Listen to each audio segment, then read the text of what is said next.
Rick Smith.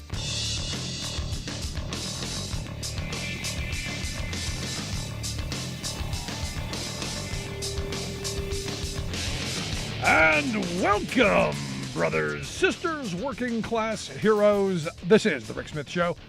Thanks so much for being here today on the big program. Lots to get to, lots to talk about. Let's start with the Rittenhouse trial. No verdict yet. Everyone's waiting for the inevitable. It's going to be decided. If he's found guilty, we know that the right will make him a martyr and a hero and all of that stuff. He'll be the most popular guy in prison for about 15 minutes until they forget his name. And if he's found not guilty, the left, well, they're going to claim white privilege and there's going to be anger. It's going to be all kinds of stuff. So going to be interesting to see the fallout regardless of the decision. Now, if the judge jumps in the middle, which who knows, will both sides be unhappy or who knows? Now, the prosecution not helping itself. The big story today was the grainy video. They should have sent the clear one. They should have done something. Now, the prosecution's argument was that, well, you know, it was a lower quality video because of the transfer process. I guess they did it over a cell phone from an iPhone to an Android or whichever. And in the transfer process, you got a lower quality video. And this is where the defense should have gone, no, we want the original, please. Not just for the ease of, hey, I'll send it to you, but demand the original video. Now, they've asked for a mistrial without prejudice, which I guess originally they had asked for with prejudice, which means he couldn't be retried. This time, I guess, without prejudice, which means that they can try him again, which kind of tells me, I don't know that the defense is feeling overly comfortable with where they are. Because I'll tell you, I thought for a little bit that the defense was pretty comfortable because, look, at the end of it, even I think in that split second, if you're just looking at the split second, where he shot the two people, you could make the argument that in that frame, in that little bit of time, that yes, it was self-defense. But when you come back to and you put it all into perspective, and as I said from the beginning, here's a kid who said he was going to stop the violence. And if that meant taking his AR-15 and using violence to stop the violence, that was his thing, and that was the pushback. We're gonna protect the property, and we're gonna guard the city. We're basically going to be self-deputized law enforcement people. And that's what they went there to do. Now, just because there were some pictures of him, scrubbing some graffiti off the wall, give him credit for that. Good on you. But at the end of the day, you picked up the AR-15, you walked into the street, and chaos happened. And it takes me back to something, a friend of mine who was a policeman for years said, he goes, look, at the end of the day, if you have a gun, and you pull a gun, you damn well better be ready to use it. Because, in his position, he said, as a policeman, overwhelmingly, the number of policemen killed on the job because of a gun, like 2/3 of the time is with their own gun. Because it's in the mix. People take it out of their holster. People take it off of them. And this is my problem with everybody having a gun. Not good. Also, the judge got a little complaining in today, and good for him. Complaining about the media. This time he says he's going to think long and hard about allowing cameras back into any courtroom of his. And look, this is what pundits do. This is part of where we're at. My problem with this is, why is the judge watching the coverage? Why is the judge even caring? He's telling the jurors, don't pay attention to the trial, but he's got the rabbit ears. Very, very strange. So day 2 of the deliberations over. We'll find out if tomorrow brings any verdict, and then wait for the fallout that's going to come with that. Speaking of judges, speaking of trials, the Qanon Shaman, he was sentenced today. He's going to get 41 months. Prosecution asked for 51. This is going to be equal to the most lengthy sentence. Him and the guy from New Jersey, that Fairlame guy, he got 41 months as well. He was the martial arts fighter who pled guilty to assaulting a police officer during the insurrection. They're both going to get them. And look, I still love the fact that the guy who's the head of the Proud Boys, the big white supremacist, not doing well in prison, crying that it's bad in here. Send me home, please. Maybe should have thought of that. Now, Jacob Chansley, that's his name, the QAnon Shaman, did all of the backpedaling you would expect, and then some. I mean, you made up some quotes of, Clarence Thomas, Max Dupree, or had a whole bunch of, this was well thought out. Give him credit. Took responsibility, to ask the judge to look deep in his soul because he's not the person that he was. He's grown beyond that. He's no longer a believer in the QAnon conspiracy theory, doing everything he could do. Even reference the Bible. Had to do that. The judge gave him 41 months. Should be interesting to see that plays out. So good for him. I'm hoping for lengthier sentences for the criminals yet to come. But I guess not a bad sign. 41 months. Could have been longer. Me from the beginning. 41 months should have been for the first person. And that would have gotten everybody else in line. Here, speaking also of judges, a lot of judge stories today. And this is what happens when you have interesting judges on the court. A federal judge in Montgomery, Alabama, not happy with the American Rescue Plan that Joe Biden passed at the beginning of the year. Now, the part of this that's interesting, and I talked about this when it passed, that I was happy by the fact that states would have to use the pandemic money for pandemic stuff.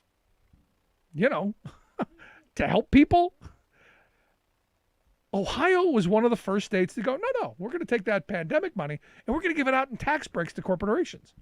That's what we're going to do because that's how we can best spend emergency pandemic money, by handing it out to rich people. And I remember losing my ever-loving freaking mind at the time going, no, that's not what it's for. Evidently, U.S. District Judge L. Scott Coogler ruled Monday that Congress had exceeded its power in putting this tax mandate on the states. And I'm going, hold on, wait a second. Whoa, tax mandate? I'm kind of confused. The Congress has the power of the purse. This is how the system works. They hold the purse. It's like when my wife I ask her for money, and I say, hey, I'm going to go buy milk and bread. Instead, I go to the strip club. Do you think the purse is going to have a problem with that? And the answer, yes. And it's one of these things where you go, I'm sorry, you were supposed to buy the milk and bread, not the other thing. It's very, very bizarre that this judge would claim that the tax cut restriction was a, quote, federal invasion of state sovereignty that was unconstitutionally ambiguous, leaving states guessing as to whether their tax cuts would trigger a repayment of federal funds. Yes, it would. If you're handing it out to corporate America, if you're handing it out to rich people, yes, that's not what it was for. What was the money for? And again, this is my problem with block grants. This is my problem with a lot of the things that Republicans want to do with tax dollars. No, we're going to give it to the states and let the states decide. Well, here's what the states have been deciding. We're going to give it to rich people. We're going to give it to corporate America. We're going to give it out in tax breaks. Instead of going, no, maybe we need to use that money a little bit more efficiently, a little bit better, and to do the things that Congress demanded you do. Oh, I don't know, like deal with pandemic relief. Maybe put it towards your unemployment compensation programs, which have been woefully underfunded in states all across this country. That's what it was meant for, not to make rich people richer. So again, I find it very ironic that another judge, another character of a judge, making another bad decision. And speaking of a character, speaking of crazy, the former guy back in the news. It's amazing how much press the former guy gets, even without his Twitter account. He has this Save America PAC. And he sends out emails every once in a while. This one excoriating Senate Minority Leader Mitch McConnell. Yeah, he's at it again. Called Mitch old, broken crow. Anyway, he issued this statement. Ultimatum. He said Mitch McConnell is a fool, and he damn well better stop the Democrats, dream of communism bill and keep his senators in line, or he should resign now. Something he should have done a long time ago. Use the debt ceiling like it should have been used. You old broken crow. To do so would hurt our country far less than this horrible bill. Old broken crow. To which Mitch McConnell said, no, I kind of like the old crow whiskey guy. He brought up Henry Clay as his favorite senator, which he happened to like that old crow whiskey. I find it interesting that, Trump is going after him because, well, what the plan was to hold the country hostage over the debt ceiling, which, again, we're coming up to again really soon. And that's the reason that this is coming out.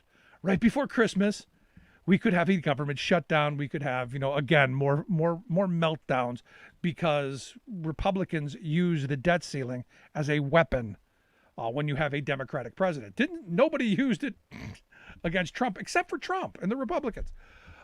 What's interesting is, to me, the debt ceiling shouldn't even be. It's like saying, I've already spent all the money. I've run my credit card up, and I'm just not going to pay it. When the time to argue about money is when you go to spend it. Back when you had these appropriation bills, when Trump was running up multi-trillion-dollar deficits during his term, maybe we should have argued a little bit harder. But no, Republicans were all in favor of spend, borrow and spend. Borrow and spend, borrow and spend. And they do that quite well. And what do they spend it on? Tax cuts for rich people and corporations, taking us back to the American Rescue Plan. That money was not meant for them. Now, McConnell, responded, kind of jokingly. But at the end of the day, the Republican Party is in full-throated support of Trump at this point. You got this Dan Bishop, a Republican from North Carolina, who you may remember filed a motion to boot New York Representative John Katko out of his place as the ranking Republican on the Homeland Security Committee. Because he had the audacity to do what? Vote for roads and bridges. And in New York, where he's from, need it desperately. This is one of those things where you as a Republican in New York, you don't vote against this because they desperately need the money. And there were 12 other Republicans who, evidently Trump and the other GOP folks are really mad at, and they face some repercussions as well. Now, Trump went on even further against Mitch McConnell. He goes, this was all allowed by Mitch McConnell. He's talking about the rescue plan and the infrastructure plan. By Mitch McConnell's incompetence, and now I understand that a couple of Republican senators may get on board so that they can have yet another and even bigger victory for the Democrats, while at the same time ensuring massive inflation and destruction of our country as we know it. There he's talking about the Build Back Better plan. There could be a victory for the Democrats, and all costs can't have that. And what's he talking about? Why it can't be passed? Because why would we want health care for our citizens? Why would we want child care for our children? Why would we want education for those children? Why would we want to invest in our seniors? Why would we want to do anything to help people? No, because it would be a win for Democrats, and that'd be bad. Now, this idiotic idea that it would cause massive inflation is simply wrong. It would take us in the other direction, but facts have never mattered to the Orange Menace. And destroy our country as we knew it? Yeah, you did that for 4 years. He went on to say Mitch McConnell couldn't stop the first bill, so 19 senators, including himself, joined in. That's what he does. If you can't beat them, join them, Trump whined. If he wasn't so stupid and didn't give the 2-month extension, we could have stopped it all. Now he and his rhino friends will allow a much bigger and far worse bill to pass, ruining our country while giving Democrats a great political lift all at the same time. Now, this is a guy who wants to be president again. The interesting, he's a fool and he's stupid. Yeah, those are such. I'm sitting here and I'm reading this. And I'm thinking, Van Jones. Tonight he's presidential. Is this presidential? Does this rise to what is the new presidential? And the answer clearly no. Now we need the Build Back Better plan. We got, of the three-legged stool, we got two of the legs. We got the rescue plan and we got the infrastructure bill. Needed both of those. Need the Build Back Better Act. That's the other component that this is the other part of the investment in the country's future. I want the bill to be much chunkier than what it is, but it is a start. It's going to help people make it through the next couple of years. It's going to be some investments in things that we've all wanted for a long time, and it's going to lower costs, which means that, some of the inflation that's been going on in healthcare, some of the inflation that's been going on in housing, some of the inflation that's been going on in energy, some of that stuff's going to come down, which means working families going to have more money. The fact that they want to invest some money in building low-cost housing, like they did back in the 40s and 50s, so people had somewhere to live, that to me is really important, because it's going to give young families an opportunity to buy starter homes, because nobody's building those anymore. When was the last time you saw a 1,000-square-foot house built? They don't do it anymore. We're still building McMansions, and people going into Deepak if they can. They're saying, look, we're gonna invest in affordable, low-cost housing and give people the opportunity to build wealth and do the things that past generations have done, and we're going to use some government money to do it as we did in the past. And that's the part that I think most people forget. We've been sold this illusion that the country was a capitalist paradise, that the invisible hand ruled all of this success, when the reality is there was a lot of planning that went into it. There was a lot of policy that went into it, a lot of investment. And investment means taxing rich people, not going, hey, take that pandemic money that was used. We meant, to help you keep your citizens, in their homes by, maybe shoring up their unemployment. We didn't mean for you to go and hand it out like candy to rich people and to corporations. This is something we should all be furious about. But, we're still in our silos, man. We're in our silos. Scary stuff. But we got lots to get to, lots to talk about. Going to take a quick break. On the other side, a little bit more about the Build Back Better plan and some thoughts there. Love to hear yours. You can email me, rick@thericksmithshow.com. Quick break. Right back. Stick around. There's nothing more American than workers standing up, and the union gives a voice to win. On the Rick Smith Show. I'm Rick Smith, and this is Labor History in 2.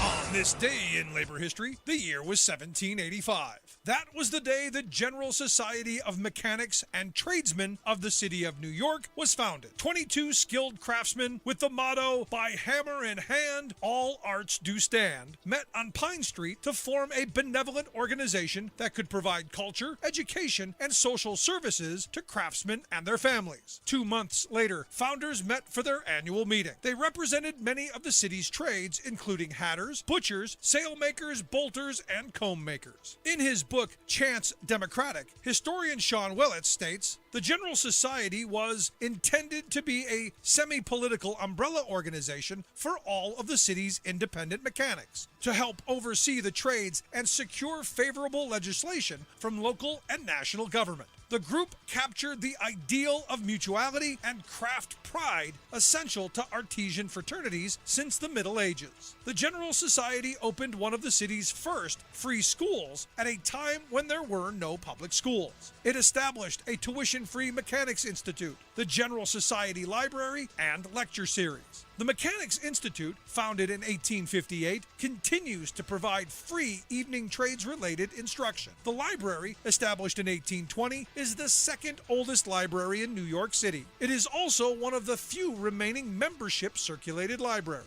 Its collections and archives span 2 centuries. The General Society continues its tradition of public lectures in the form of the Labor, Literature, and Landmark series. More recently, it has added the Artesian Lecture series that features lectures by master artisans. The series also promotes the work and art of skilled craftsmen. The General Society has been at its current location at 20 West 44th Street since 1885.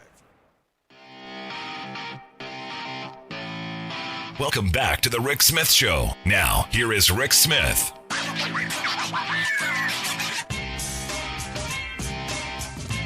So over the next several days, we're going to hear a lot about the Build Back Better Act. Look, this is good policy. It's a step in the right direction. As I said from the beginning, I don't think it's enough, but you get what you can. You take the win, and you continue to organize to move forward. And as I understand, on Thursday, a number of groups aligned with the Blue-Green Alliance are going to hold a press conference and talk about why this is so important. The Steelworkers, the Sierra Club, the Painters Union, a bunch of folks going to say, look, this is good for the country. It's good for our members and our friends, but it's good for all of us. And here to share some thoughts on what exactly is in this Build Back Better that's going to make lives much better.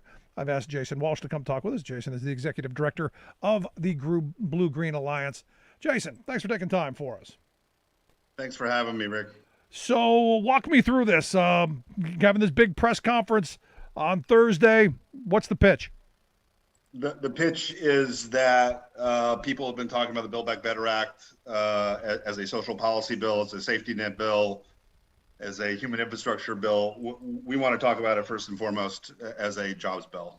And we're going to be releasing some new jobs analysis of some of the major investments of the Build Back Better Act.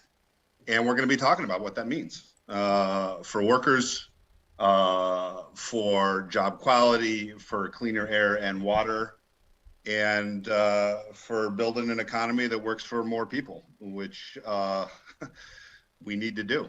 Yeah, I've been saying I look at this as kind of a reset of the last 40 years of bad policy, neoliberal trade policies, and supply side voodoo Reaganomics, all kind of balled into one. This is kind of a little bit of a reset, not as big as I would like, but it's a little bit. Yeah, and I would say it's a really big reset in a couple of different ways. So I'll give you an example. Probably the biggest job creator for solar and wind jobs over the last 10 years has been clean energy tax credits. They have never included the kind of job quality labor standards, right, that other federal investments have historically included. Principal ones being prevailing wage on the construction side and Buy America on the manufacturing side.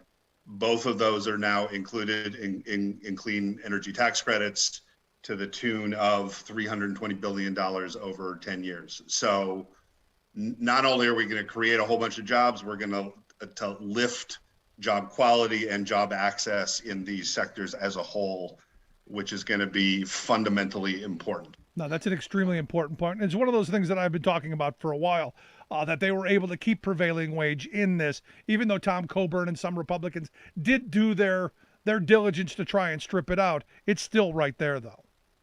Yeah, we've got it in. There's also some really exciting provisions that will incent the purchase of union-made, American-made electric vehicles. I think most of your listeners know we're kind of at this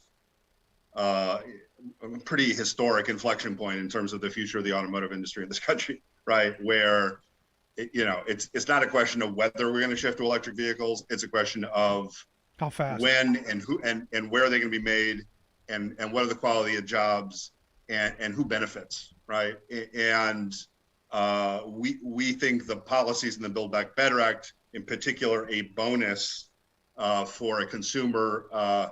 It's basically it's a consumer tax credit where you get extra money if you buy an electric vehicle that is union made and American made. And it's exactly those kind of policies we think that are going to drive the clean energy economy in a high road direction. Yeah, boy, I wish they would have included that back in 2009 and 2010 when they were incentivizing solar panels. Because when we put our panels on our house, they're Chinese made solar panels. There was no choice on where you're going to get them from the dealers. I wish there was this kind of provision in place back then, because there's no question that I would have bought the American made panels. There's no question about that. Yeah, and to be clear, not only are there Buy America incentives on tax incentives for the deployment of solar and wind and other renewables, but there are also tax credits to support standing up the manufacturing of those components here in the United States. So solar cells, wafers, inverters, trackers, we want those American made, we want them union made. No, but again, this sounds like common sense stuff that should have been in all of our bills. This is the kind of when I listen to my Republican friends talk about America first, this is the kind of stuff that I go, yeah, this. If you're talking about this, I'm there with you. Yeah, and look, I mean, I think it's based on a recognition that the American people, whether they're Republican or Democratic or independent, whatever, they are only going to embrace this transition to a clean energy economy if they see real economic gains, right? Working people in this country have to see those gains. And for too long, we have relied on unreliable global supply chains in which this stuff is made under conditions that don't meet any reasonable standard of human rights, of worker rights, of environmental protection. And Build Back Better basically shifts that completely. Yeah. Now, you guys, your organization is a kind of a coming together of the steelworkers and the Sierra Club, right? That's kind of your thing. Those are our founders. Leo Gerard, president of Steelworkers, Carl Pope, director of the Sierra Club. Our founding principle, still our guiding principle, which is this belief that we shouldn't have to choose between good jobs and a clean environment. That we can and have to have both. And I have to say that this is probably the most pivotal point in the history of BGA where we can actually put that principle into practice. Right. That's where I was going. Policy. I was going there saying, look, this is the steel workers who people are like, oh, dirty steel, and the environmentalists who people say, well, we shouldn't have any of this, coming together and going, no, we can have an environment, we can have a clean environment, and we can still have good jobs, and we can still manufacture things, and we can do it here if we had the right policy. And that's right where I was going. Is this that bill? Is this the one that you guys have been working on for your entire existence? Yeah, this is that bill, and let's be clear. I mean, if you talk to your average steelworker, rank and file member, they don't see themselves in this clean economy, right? Because we haven't done these things to date, and we can't expect those rank and filers, to embrace this transformation unless they're getting the jobs, unless they're making this stuff, exactly, because they see themselves in this. Because the steelworkers, I go back to the 80s, how the steelworkers that I knew were basically thrown to the side when trade policies or when, we allowed more steel to come into the country.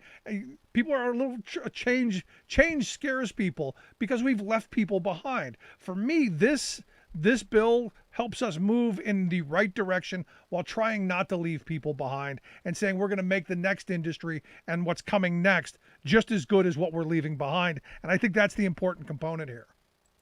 That's right. And it really embraces something that for too long our elected officials have run away from, which is this notion that you can actually use industrial policy to shape an economy in a way that benefits workers and community. Yeah, but outside of just the climate stuff, because there's a little bit in this, right? I mean, there's probably a lot of climate stuff in this, which is why there are people pointing at Joe Manchin saying that he's the reason that this is being holed up. And I guess that should be another question I should ask. What are the chances of Manchin getting on board with this? We think at the end of the day he's gonna vote for this because it's good for West Virginia. You would hope. And I'll and let me put a finer point on that, right? I mean, I would say to date that that the people of West Virginia have experienced more of the economic pain as opposed to the economic gain of this transition, right? They've seen a lot of coal economy jobs lost, mostly because of an economic shift in the power sector to using natural gas. But we could talk about that, right? But where they have lagged is both in terms of investment in clean energy, right? They've got like less than a gigawatt of solar and wind in the whole state. That's anemic. But also investments in critical infrastructure, lead service line replacement, mass transit, all of these things, broadband, and legislation like the Build Back Better Act, legislation like the just passed infrastructure bill. That's the kind of investment they need to actually bring their state and bring their people into into a more hopeful future. And I think at the end of the day, we hope Senator Manchin recognizes that and will vote for this thing. Yeah, I mean, it's I look at Biden's plan as like the three-legged stool. You had the rescue plan right out of the gate that helped us get through that period. You now have this bipartisan infrastructure bill that should have passed months ago, and also this Build Back Better plan to kind of reset and provide a little bit of social safety net, as well as dealing with some of our climate issues. I think you have to have all three in order for this thing to work. That's right, and there's a bunch of stuff in there that we haven't worked as much on, but which I think is just as important to your listeners and to me personally, right? Investments in affordable housing and childcare, in the care economy, which is critically important for our labor partners like SEIU and AFT. We need to create a resilient economy that is prepared to respond to disasters, whether those are pandemics or climate disasters, and that primarily means investing in workers.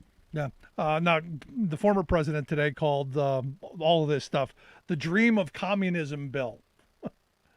This is the part that's just kind of interesting to me, that what we're talking about, the investments that we're talking about in doing something about climate change, and helping Granny stay in her home a little bit longer, and doing some of the things around education and healthcare. The opponents of it are, going to the most extreme measures of it's creeping socialism. Trump saying it's the dream of communism bill, all meant to scare people to not pay attention to what's actually in it. Because when you start talking to people about what's actually in it, people are like, yeah, why haven't we done that already? Yeah, I mean, it is extreme, and it's frankly ridiculous, and it's interesting coming from someone who promised for 4 years to pass an infrastructure bill, never did.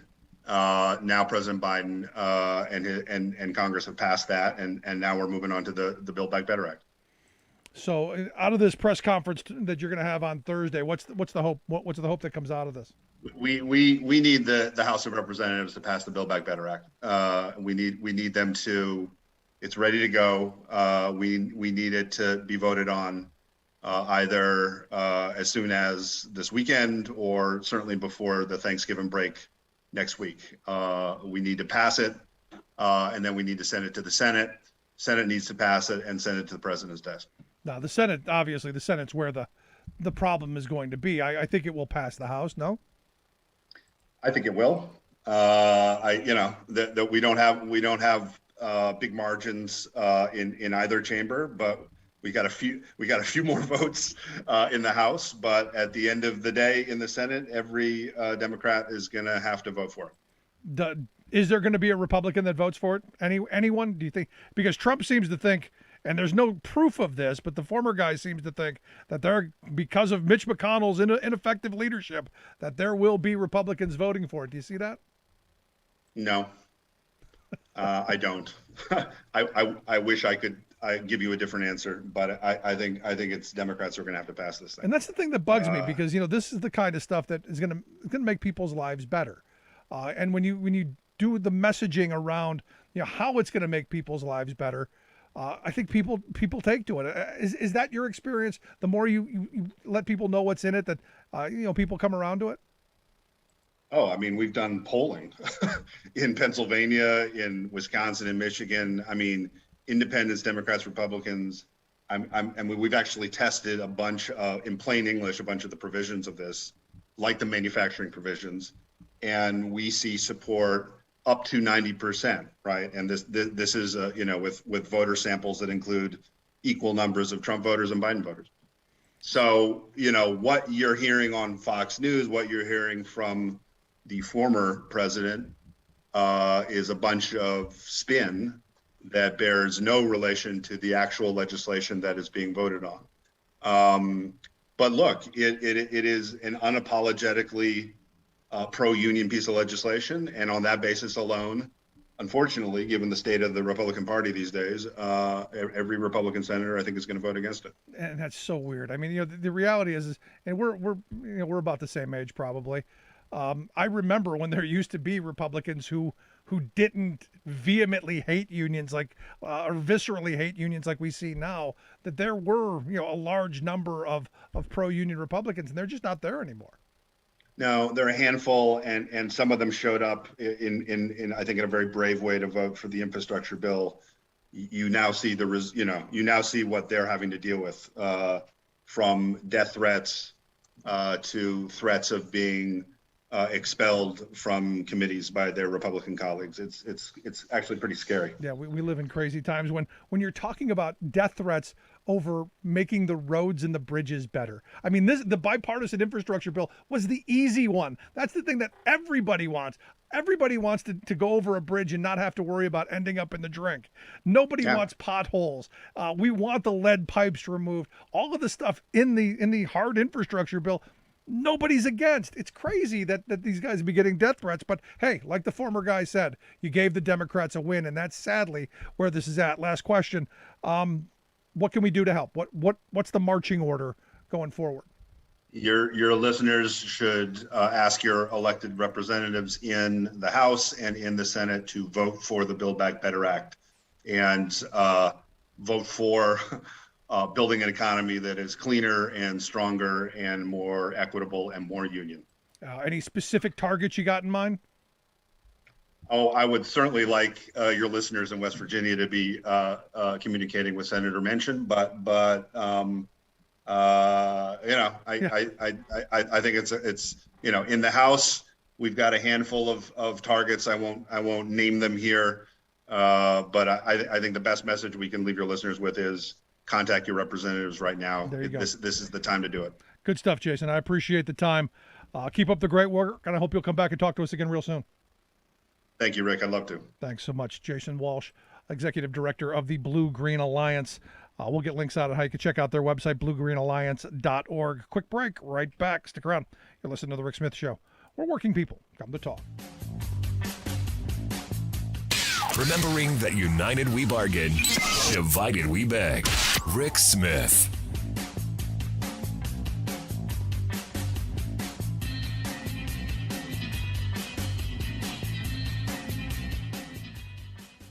I'm Rick Smith, and this is Labor History in 2. On this day in labor history, the year was 1747. That was the day that a crowd of Boston workers took British officers as hostages and held them for 3 days. The workers were outraged that fellow Bostonians had been pressed into service on British Navy ships against their will. Impressing ship crews was one of the ways the British manned their ships when there were not enough willing crew members. The seaport at Boston had become so notorious for this kind of worker kidnapping that other merchant vessels had begun to avoid the area for fear that their crews might be taken by the British Navy. Bostonians became increasingly vocal against the practice and worried about its impact on the local economy. In 1745, the local selectmen petitioned for, quote, immediate relief from impressment. They wrote that it was a matter that, quote, nearly affects the liberties of the people and is a great insult upon this government. 2 years years later, Commodore Charles Knowles sailed into Boston on his way to the West Indies. While he resupplied and refit his ships, some of his crew members escaped from service. To make up his diminished crew, on November 16th, Knowles ordered local workers to be rounded up as replacements. Fed up, Bostonians detained members of the British fleet, including one of Knowles' lieutenants. The Massachusetts governor, William Shirley, was able to persuade Knowles not to retaliate. He helped to facilitate an exchange, the impressed Bostonians for the British hostages. That January, a young Samuel Adams founded the newspaper The Independent Advertiser, published to defend the rights and liberties of mankind. The paper commended the mob for standing up to impressment. Samuel Adams would go on to become a leader in the American Revolution. Like what you hear? Check out more at laborhistoryin2.com.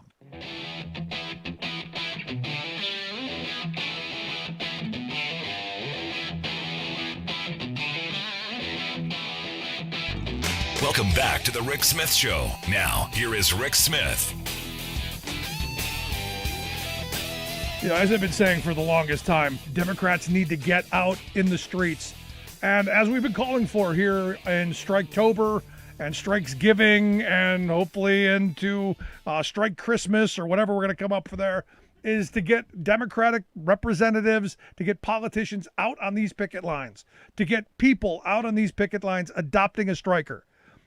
Walk with them, talk with them, listen to what's going on. As I said, a master's class in working class economics. This is how Democrats need, well, to regain their working class roots and get people to vote for them. This is how you do it. It's how they did it in the past. All the other stuff, the culture stuff, secondary. We need to get back to the roots. And I'm so thrilled to see my next guest actually wrote a piece on this titled America Needs Help. Yet Democrats are getting sucked into fake culture wars. That's why I've asked Hamilton Nolan to come talk with us. Hamilton is a reporter, labor reporter over at In These Times magazine. Hamilton, thanks for taking time for us. Thanks for having me. Love to be on your show anytime, man. So I'm reading this story and that you wrote, and fantastic work, by the way. You point out what I've been saying for the longest time. Our public transportation sucks. We got a broken healthcare system that costs too much. Our environment is in trouble. The climate's in trouble. We got real problems, and yet every election cycle, we get sucked into some kind of nonsense that affects virtually nobody, but that's the center of it. This critical race theory thing in Virginia that they don't even teach. This is what turned an entire election of people who are struggling to make ends meet. Yeah, it's, I mean, we need to first of all recognize that these things are not real issues. I mean, the Democratic Party is making a mistake. As soon as you even start arguing about these issues, you've already made a mistake because, you know, people need to recognize these are not real issues. And everybody knows what real issues are. You know, the things that you just named. I mean, all you have to do is walk around your town where you live. I mean, people need health care. People need higher wages. We know that climate change is an issue. We know there's poverty and homelessness. We know what the real issues are. And when we get sucked into these culture wars, it takes all the oxygen out of the room. And it doesn't take a genius right now to look ahead, not only to the midterms in 2022, but to 2024 and see that those elections are going to be contested on these culture war issues unless something changes. Because it's all they've got. They've got nothing else. And I love the way you put it in the article. Common sense tells us we should spend most of our time talking about the bigger problems, the biggest problems, and less time on the lesser problems, and no time on the mythical problems. That, to me, is perfectly put. Yeah, I mean, it's hard. I mean, when you're a journalist and you're part of the media, I mean, hopefully you follow these things maybe a little closer than the average person. So it can be frustrating to see these kind of issues come up again and again. But, you know, all of us that lived through the 90s lived through the era of flag burning was the biggest issue, and gay marriage, gays in the military. And, you know, we've seen this before. Political correctness. I mean, none of this is new. It's the same playbook coming out again. So again, like really the people in leadership need to be smart enough to offer the voters an alternative vision and something they can hang on to that's not just this red meat bullshit. Yeah, this is why I've said this a number of times on the show. On election night 2020, I was out on a picket line, leading a strike of 55 workers here in the area, who most of them overwhelmingly voted for the former guy. But we were out on that picket line fighting the righteous fight, having the conversations that I think working class folks need to have, and finding common ground. This idea that we're in our camps and we're not going to listen to each other or talk to each other. With all the strikes going on right now, to me, this is the perfect opportunity to, as I said, adopt a striker, get out on a picket line, and talk to each other. Actually talk to each other. Yeah, I totally agree with you. And I mean, one thing I tried to say in that piece is that the labor movement itself is actually the kind of vision for the kind of politics that is the alternative, right, to this fake culture war cycle that we get trapped in, because the labor movement is something that not only addresses the deeper underlying problems that are the most important problems in America, like inequality and taking care of working people and building the middle class. I mean, A, the labor movement does those things, but B, the labor movement actually can change the electorate of America, because people who go through that process and the people that stand on that strike line, like you're talking about, people are seeing a democratic organization at work, and people are living politics in a way that they never will by watching CNN and Fox News. So, I mean, the Democratic Party in particular needs to understand that their fate is tied in to the fate of the labor movement in some really deep ways, and they need to act like it. Now, let me ask you this, because one of the things that comes up because I talk about this quite often, is that, well, you're saying that certain issues are not important or nonsense, and they're important to some people. And I go, no, I'm not saying that they're not completely not important, but at the end of the day, we've got to figure out how we bring people together and figure out how to win elections and govern in a way that's going to make people's lives better. And then we solve all of the other problems. Are you afraid, or have you gotten any pushback from this idea? Because every time I say this, well, you're just an old white guy who's pushing economic, stuff that has made us unequal. Do you get any of that? I mean, I get pushback from the right, on these things, but I kind of take that as granted. I mean, it's really like, I can't say it enough. These things are propaganda. I mean, these are not real issues. It's like people, I think, have a hard time thinking about politics because partly because of what they hear in the media. If you hear these issues talked about in the media, people feel like they have to form an opinion on them. People feel like they have to be the terrain that these elections are contested on. But, I really just want people to take a deep breath and use a little common sense and say, what are the really important things in this country that we need to focus on for humans to live and survive and thrive? And it ain't critical race theory, and it ain't arguing about what's in textbooks. It's basic life issues. And so let's start with the big issues and work our way down. When everything is perfect, we can go to other things. I'm with you on that.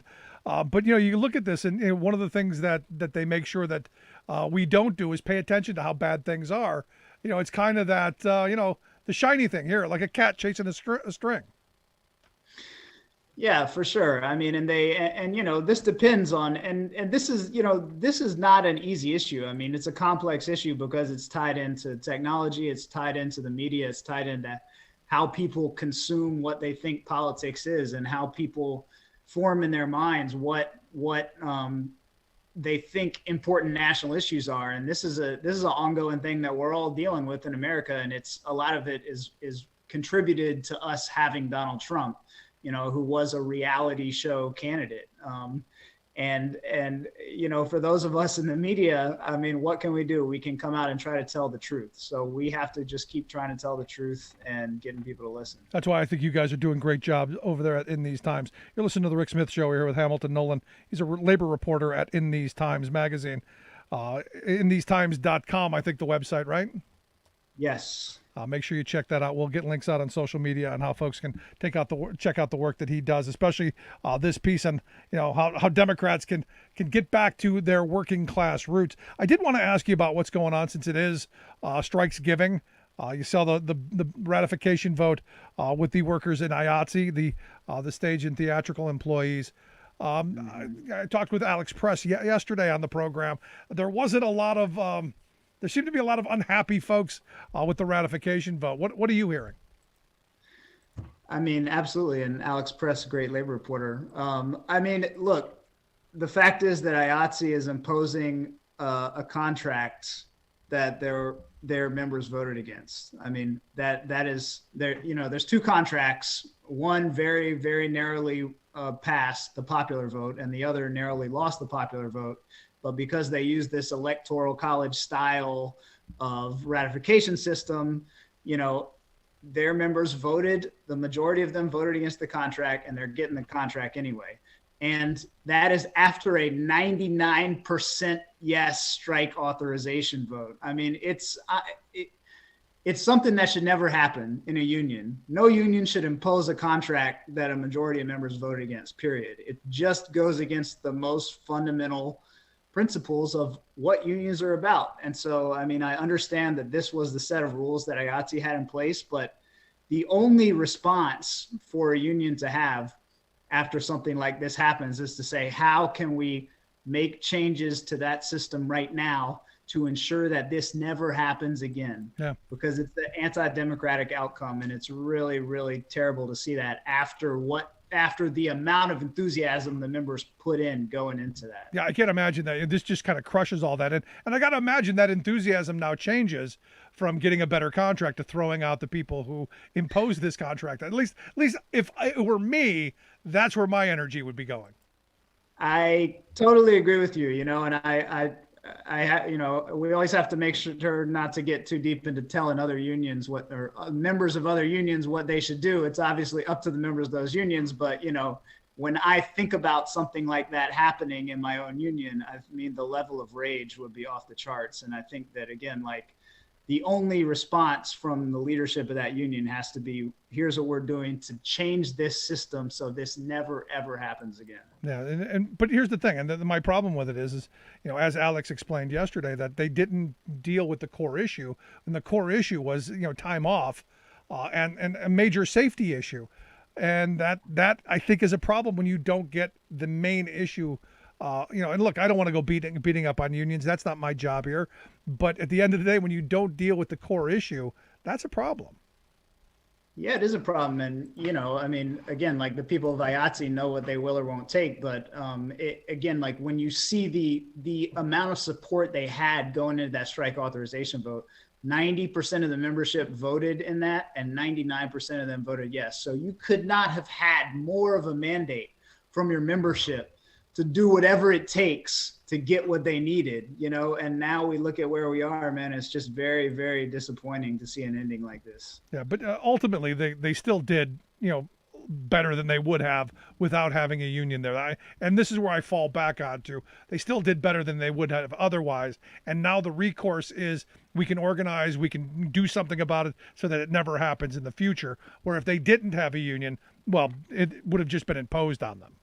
Oh, absolutely. No question. No comparison to not having a union. And again, like, not trying to tell any IATSE member what they should or should not do, but, you know, it really, the big picture of the whole labor movement, it just, you know, you would have really hoped for a better outcome than that. Yeah, I wanted to ask you about, you know, this most recent piece, but, you know, did you see the John Oliver piece, which I think is fantastic, on union busting? Did, yeah. Now every bit of it, you know, we've had on this program, we've talked about over the years, but he did a really nice job of pulling it into one 23-minute spiel, which I thought was fantastic, and every working person should watch because it was dead spot on accurate. No, it was. I did see it. It was really good, and everybody should check it out on YouTube. And shout out to the Writers Guild of America East members who are on his writing staff also. Yeah. Now, the reason I bring that up is you've got a piece out about the ACLU of Illinois. And look, a lot of progressive groups are trying to figure out how we can talk about being pro-union without actually being pro-union. And that's been one of my problems on the left for years, that they talk the game, but, well, when it comes around to, well, doing, that's a whole different story. Yeah, absolutely. You know, and as you know, there's been a big wave of unionization in the nonprofit world over the last 5 years or so. And the ACLU has had a whole bunch of union drives. Both the national staff of the ACLU is unionized, and also a lot of the state staffs of ACLUs have been unionizing over the past couple of years. And the story I wrote was about the union drive that's going on ACLU of Illinois, they asked for recognition in June. And since then, they've been in a fight with the management. And this is the ACLU. I mean, I think this is why this story really struck me and stuck with me. I mean, we're talking about the ACLU here. And they asked for recognition in June. They haven't got it. And management is trying to cut the unit size down by about 40%. So they're challenging 40% of the people and saying you're all supervisors or managers, which, you know, as you know, it's just a common tactic. It's a common anti-union tactic. And, you know, I mean, you know this as well as anybody. When you start covering anti-union campaigns, you see that every anti-union campaign is essentially the same toolbox. There's one toolbox and they just pull out whatever tools they can for that particular place. And here we have the ACLU of all places pulling out that tool of saying, how can we cut the size of this unit down as far as possible? And, you know, these workers had to go to the NLRB. They had to go to the NLRB and file a 50-page petition with the NLRB just to get their unit. They haven't even had their election yet, you know, and I think it's important for everybody to pay attention to this stuff, because if we can't hold the freaking ACLU to account, like where can the labor movement have a safe haven if not at a place like this? No, and again, this is another example of why we need comprehensive major labor law reform in this country. It should not be this difficult. Yeah, no question about it. And I mean, again, like ACLU is a bunch of lawyers, and so to see the management of a place like that do it, and you know, just a funny thing is when I asked the management about why they're doing this and challenging such a large percentage of the unit, part of their response was, well, we're doing this to help the workers because having all these supervisors in the unit would be bad for the workers, you know, and that's probably one of the more patronizing statements I've ever heard from management. So I thought they would have fallen back on, well, because we can. Yeah, well, that's the real answer is because we don't want a union. So, but you know, people who support the ACLU, I feel like should know that this kind of stuff is going on. No, I mean, you look at these union busting campaigns, and right now I'm sure you're following what's going on at Starbucks up in Buffalo, where they just fired a woman, one of the pro-union workers there, and stripped her of her health insurance. And she's suffering from leukemia.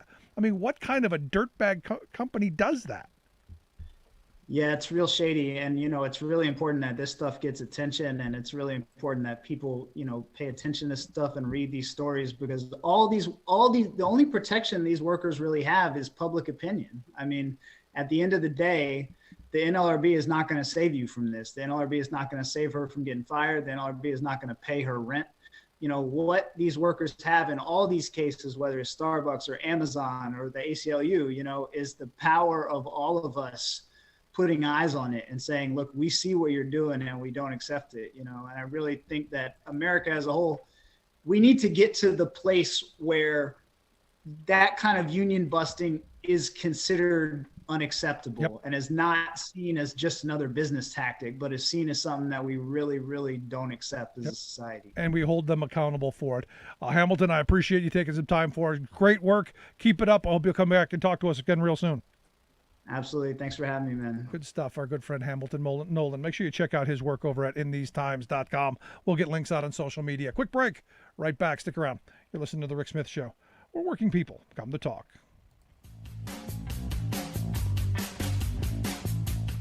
Remembering that united we bargain, divided we beg. Rick Smith. I'm Rick Smith, and this is Labor History in 2. On this day in labor history, the year was 1947. That was the day the Screen Actors Guild voted to make all SAG members take an anti-communist loyalty oath. The late 1940s were the dawn of the U.S. Cold War with the Soviet Union. Anti-communist hysteria swept the nation. Hollywood became an early target of the communist witch hunt. Just a few days before the Screen Actors Guild vote, a group of screenwriters and directors, known as the Hollywood 10, were called before the House Un-American Activities Committee. This group denounced the House Committee's trial. For that, they were sentenced to a year in jail and then blacklisted. the anti-communist backlash had a chilling effect on Hollywood. Many in the movie industry were progressives, and some had actually attended meetings and other activities held by the American Communist Party. However, few of these movie industry people had actually identified as communists. The Screen Actors Guild attempted to head off continued congressional investigation by requiring union members to take a loyalty oath. Ronald Reagan was president of the Screen Actors Guild at the time it decided to implement the oath. Those who were blacklisted saw their careers disintegrate. Many screenwriters wrote screenplays under assumed names. One notable movie, The Salt of the Earth, was made by people who had been blacklisted. The movie was a true story about a 1951 zinc worker strike in New Mexico. The Hollywood Reporter declared the movie was made, quote, under direct orders of the Kremlin. Blacklisted writer Dalton Trumbo finally was able to write a screenplay under his own name thanks to actor Kirk Douglas. Douglas supported Trumbo to write the screenplay for the acclaimed film Spartacus. He insisted Trumbo use his own name. Sadly, far too many were not so courageous during the Red Scare. Here they come again. That gaggle of Washington politicos and pundits who keep assailing Joe Biden's package of FDR-ish proposals that, at long last, would begin lifting up America's infrastructure and working class. Too big, screech these small thinkers and servants of the plutocratic order. Too costly and, well, too democratic. You would expect such adamant menginess from anti-everything Republicans, but these are Democrats. Well, sort of. They're Chicken Little Democrats, a subset whose members fastidiously call themselves middle-of-the-road moderates. Actually, though, you can almost always find them hugging the right-hand lane, clucking that the party of the people is scaring the people with policies that, get this, directly benefit the people. This was their excuse when one of their own political adherents, Terry McAuliffe, recently lost the Virginia gubernatorial election. It's their fault, cried the mods, claiming that poor Terry lost because progressives refused conservative demands to slash key Democratic reforms from Biden's infrastructure bill. They claimed that cutting progressive proposals from the bill would have made it more acceptable to Virginians. As one political columnist wailed, had congressional Democrats given voters a reason to turn out, that would well have made the difference. But wait, it's the job of the candidate to motivate voters. McAuliffe, a lackluster peer of the business-as-usual Washington power structure, ran a lousy campaign, basically assailing his Republican opponent for being a clone of Donald Trump. True, but besides not being Trump, what was Terry offering to grassroots families to excite them about voting for him? This is Jim Hightower saying, and guess what would have been a winning issue for him? That big progressive version of Biden's infrastructure bill. It happens to be very popular among the voters McAuliffe needed. The Hightower Radio Lowdown is brought to you by the Lowdown Happy Hour, live streamed from the Chat and Chew Cafe. Details at hightowerlowdown.org. Welcome back to the Rick Smith Show. Now, here is Rick Smith. So as we've been talking about all week, it's National Apprenticeship Week. And look, with the Build Back Better plan, going to be lots of jobs, lots of work that needs to be done. And we need people who know how to do stuff. We need pipe fitters and iron workers and painters and bricklayers and candlestick makers. We need lots of people to do the work that needs to be done. And this is a great opportunity for people getting out of high school. It's a great opportunity for a lot of folks. And my next guest is one of the guys who just wrapped up an IBEW, International Brotherhood of Electrical Workers apprenticeship program. But he's got an incredible backstory. And this is while it's one story, it's replicated hundreds and thousands of times over across the country in these apprenticeship programs. That's why I've asked Marlon Anderson to come talk with us. Marlon, thanks for taking time for us. Thank you. How you doing, Rick? Congratulations on just wrapping up your apprenticeship program. I understand you were done much faster than the norm, so congratulations on that.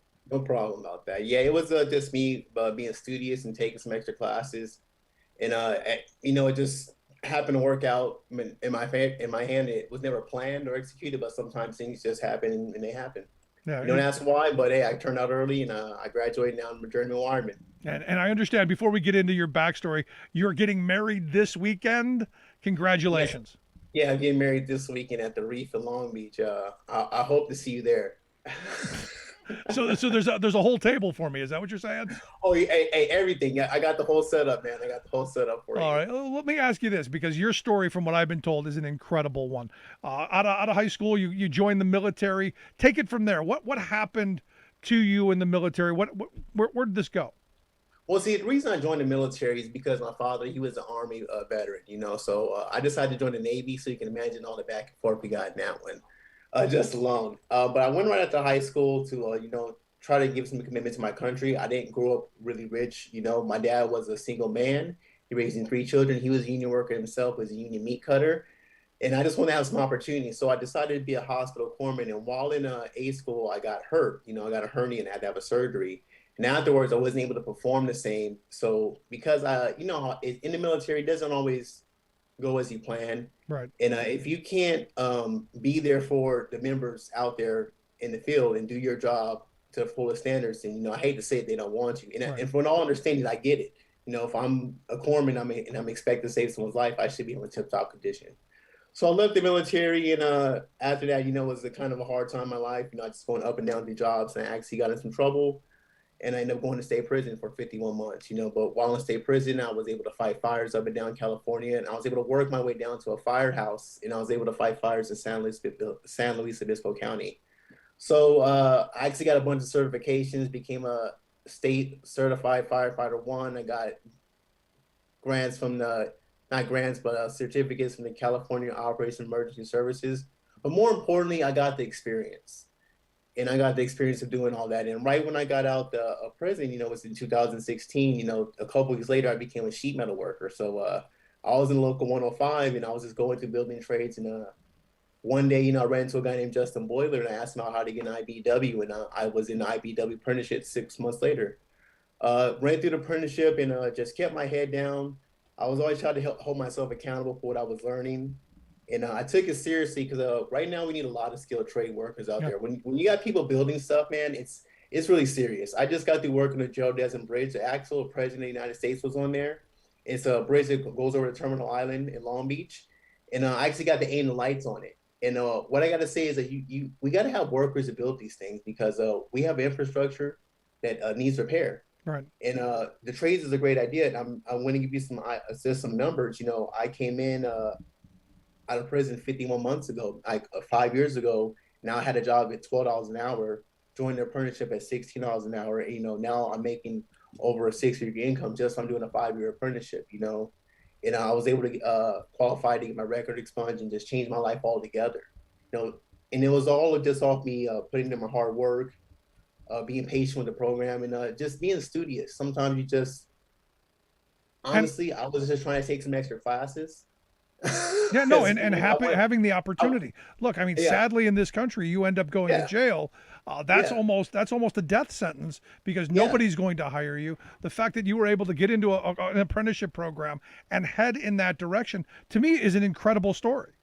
Yeah, and I mean, I got to work on some of the largest projects in California. I mean, the Quarry in the Pacific. I got to learn from different journeymen and build different things and see how things are built. And I learned that, having skilled craftsmen that build our homes and build our highways is very important, especially when it comes to rebuilding and repairing America, which we want to do.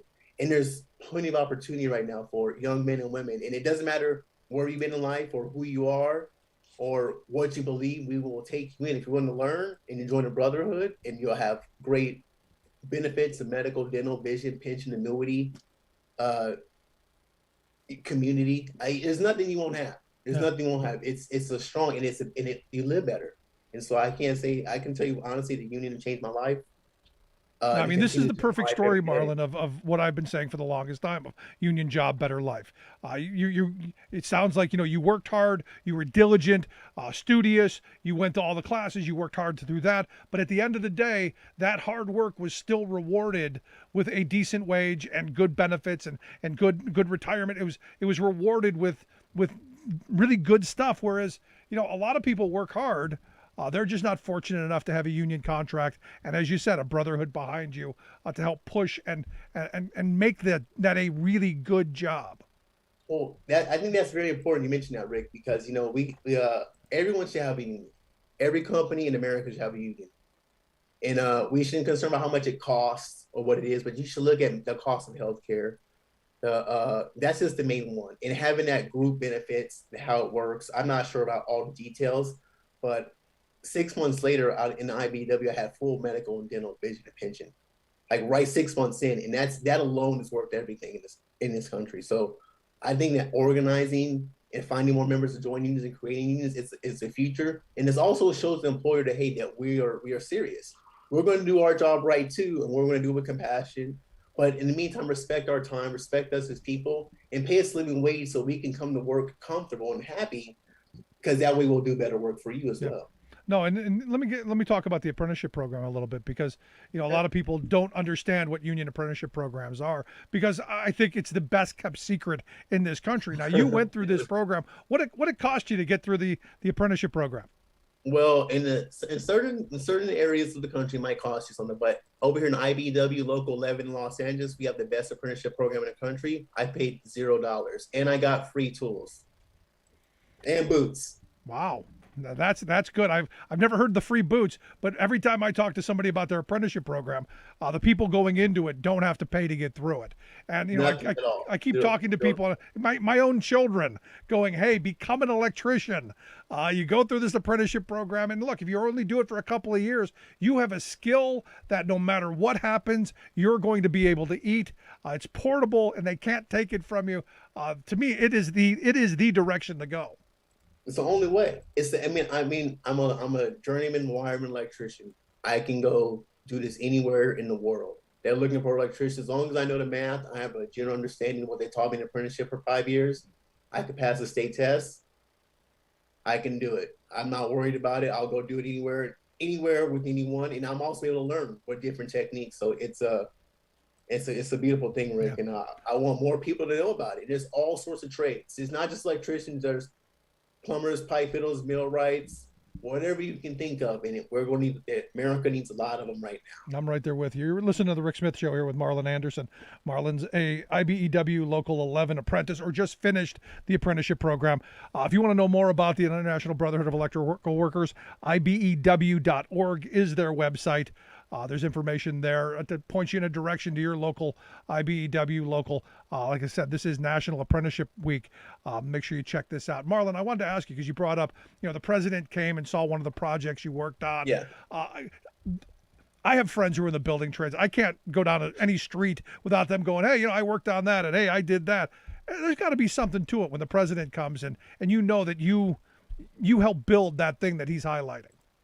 Well, he actually came to two of my projects since I was in the past year. As a matter of fact, he came to the Gerald Desmond Bridge, which is in Long Beach, California. He actually came to Long Beach City College.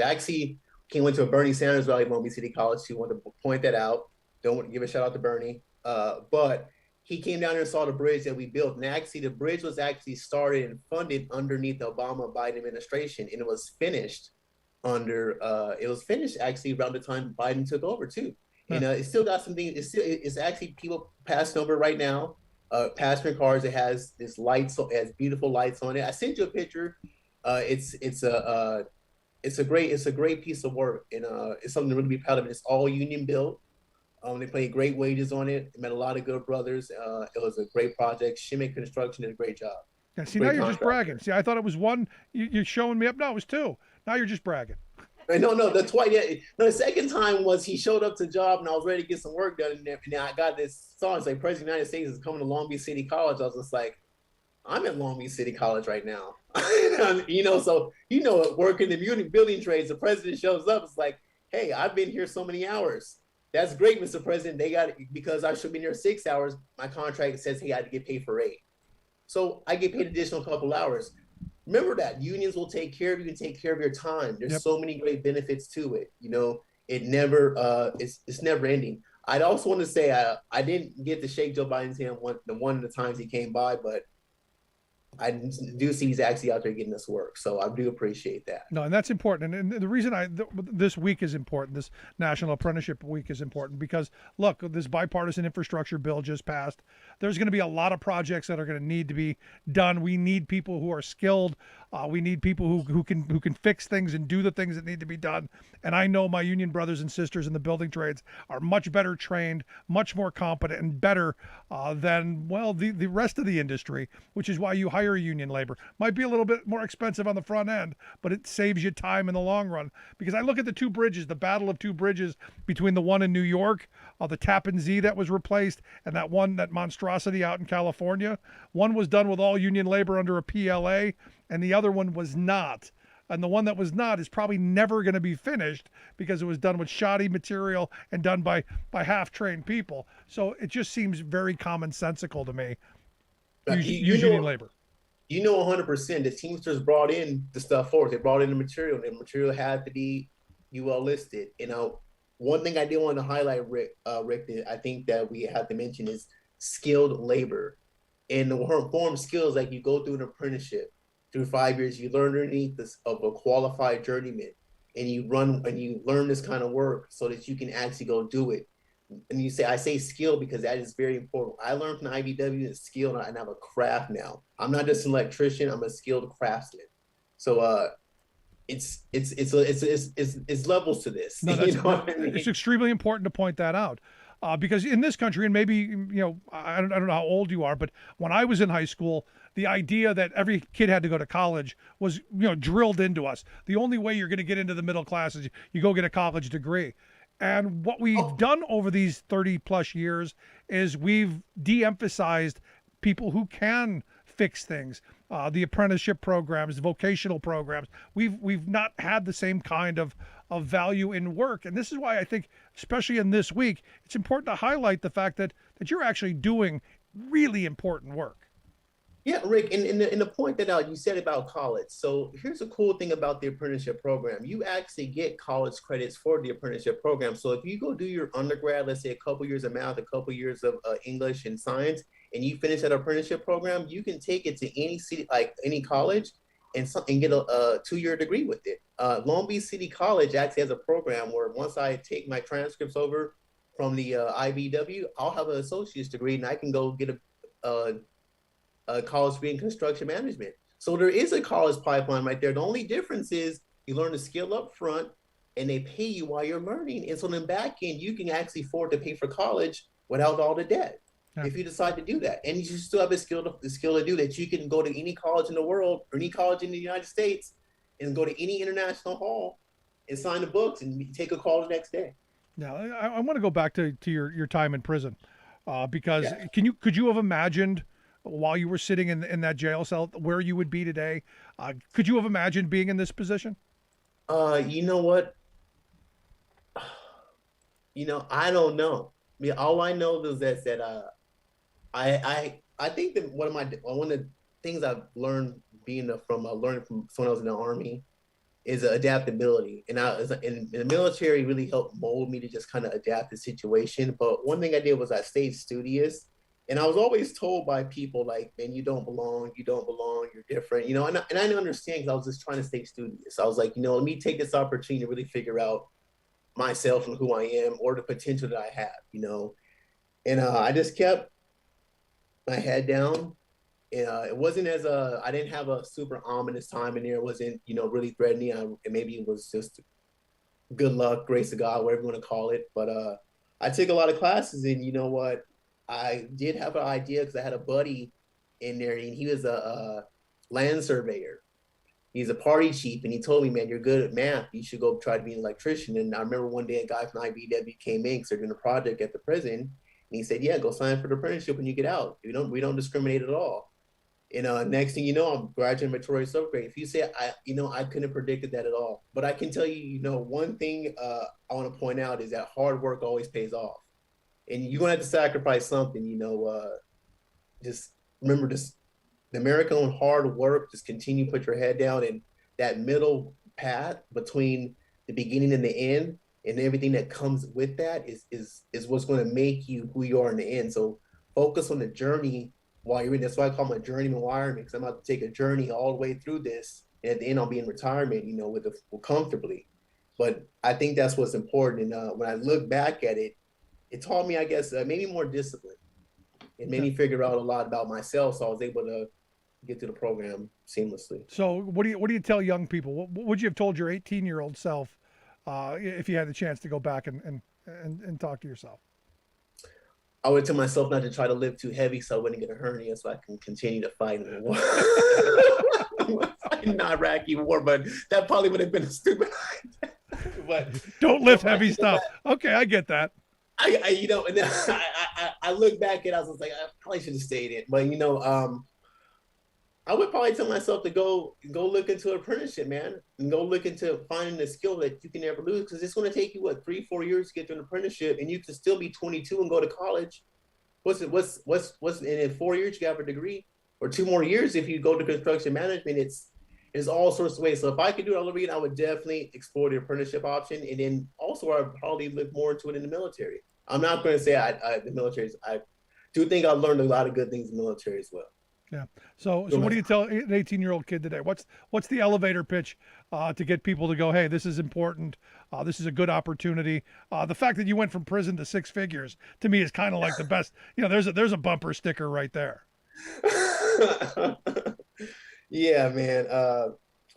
What I told an 18-year-old kid, you know, is that you know, you don't got to decide your future right now, and you don't have to think about it. But if you want a good job right now where you don't have to necessarily be in someone's face all the time, and you're just not necessarily a people person kid, join a trade. You know, pick up something and be an electrician. Try it out for 3 years. Try it out for 4 years. See how you like it. Pick up being a plumber. And during that time, you're going to continue to get a pay raise. You're going to go from $16 an hour or whatever you're paid, and every 6 months you get a raise until you turn out. And next thing you know, you can say, hey, you can go decide whatever you want to do, but pick up a skill to learn something. That way, no one could take it away from you. And it's always in need. And you get to help rebuild America, because construction is the beginning of all jobs. Got the guys I know that build SoFi Stadium. They employed half Inglewood, or majority Inglewood, you know, and then more is getting built. So you're also creating jobs for people. So it's a beautiful thing. No, that's a great thing. So let me ask you a last line of questioning. The more important part of all of this, you're getting married this weekend. Are you ready for that? Absolutely. I mean, my fiance is a beautiful woman, and any woman that puts up with me has got to be a good woman, because I'm not easy. I know that feeling. I'll admit, you know, I'm not saying I'm always searching for perfection, but my fiance has been there in my corner, and ever since she's come in my life, things have gotten better. I wouldn't have got my meritorious upgrade without her. Just kind of you know, kind of getting me where I wanted to go. And people, what I'm saying about meritorious upgrades, I was actually able to finish my apprenticeship early. So normally I would have finished in April this year, and I'm done in November. So 6 months early, I advanced a full journey rate. But yeah, I'm ready for marriage. It's a commitment, but I'm a committed type person. No, I can see that. If anything you could do for me, my fiance was going to say, hey, if you could just give Bernie Sanders, give us a shout out, that'd be awesome. I will give that a try. I wish you nothing but the best. Good luck in marriage. Good luck on that, and keep up the great work and all of that. And congratulations, man. Truly, congratulations. Appreciate your time. Good stuff, Marlon Anderson. You know, seriously, when I look at these apprenticeship programs, and I've talked about this, you know, for a long time. These are jobs that are family sustaining wage jobs. These are future jobs. These are careers. And as I've been telling my kids, you know, this is one of those things that once you get this skill, once you have this skill, they can't take it from you. So if you decide, I don't want to be an electrician for 20 years, you still have this skill. You still have something that, you know, something to fall back on. And as Marlon pointed out, you can go and, you know, take the credits on into college and all of that. I think it's a great thing. I appreciate Marlon coming on. Let's take a quick break. Right back. Stick around. You're listening to the Rick Smith Show. We're working people. Come to talk.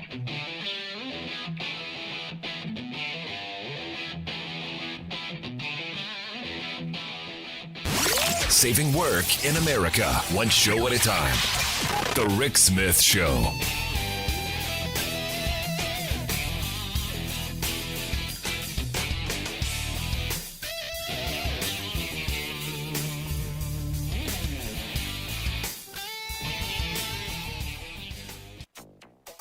Hearing no objections, it is so decided.